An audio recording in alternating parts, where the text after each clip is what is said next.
on automatic ఇప్పుడు ఇలా పెట్టా ఇప్పుడు ఇలా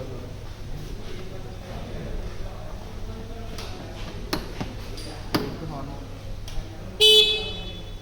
తిరుగుతుంటుంది సౌండ్ వైబ్రేషన్ అని వచ్చింది అనుకోండి ఫస్ట్ ఇది బోల్ట్ ఫిక్స్ చేసే ముందర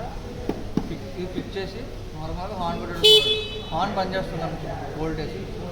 క్లోజ్ లేదు హార్న్ రావట్లేదు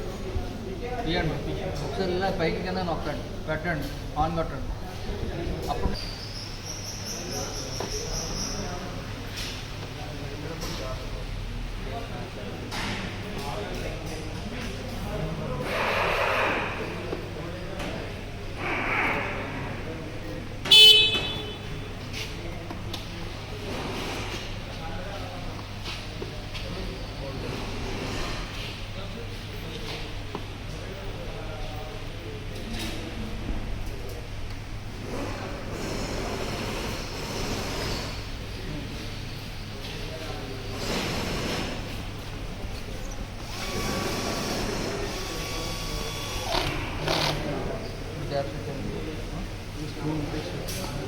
చిన్న